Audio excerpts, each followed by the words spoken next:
3rd, 1963. A 17-year-old Army private, Bruce Barrowman, bids his little brother Greg farewell at McChord Air Force Base. He reached out, shook my hand, said, "Remember, Greg, be a man." And he gave me a little nod and a wink, and that was the last I saw of him. The Douglas DC-7, carrying Bruce and 100 other servicemen, families, and crew, disappears on its way to Alaska.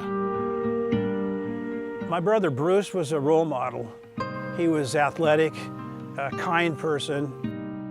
A few weeks later, an honor guard raises a flag outside the family's home in Renton as a young bugler plays.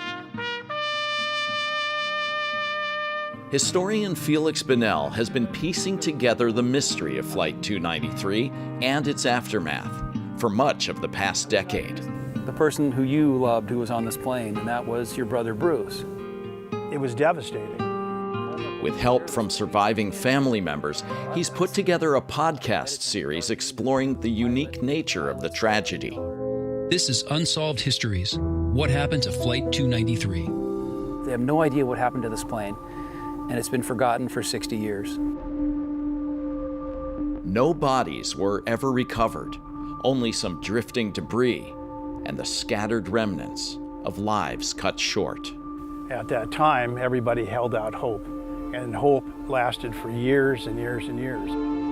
The military had contracted the plane and crew from a civilian airline, Northwest Orient. But it didn't take off from a civilian airport. It took off from an Air Force base. And you couldn't buy a ticket on this flight. You had to be assigned to this flight as part of your military duty. Because it wasn't technically a military plane, the Department of Defense never kept in touch with the survivors, never officially memorialized the dead. Yeah, so for 60 years, the government has done nothing. There's no monument, there's no marker anywhere. After decades of government inaction, Greg himself rallied the relatives of the missing. There's a great number of us out there. Together, they funded and built a memorial here on the grounds of Tahoma National Cemetery in Kent. From being invisible to visible is an act of God. At the dedication ceremony, the bugler who played for the bereaved Barrowman family 60 years earlier sounded taps once again. We may never know what brought down Flight 293 all those years ago. What made a perfectly good plane drop from 14,000 feet into the Gulf of Alaska?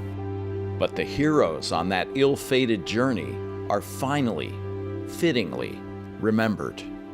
They'll never be forgotten as long as this monument is still standing at Tahoma Cemetery.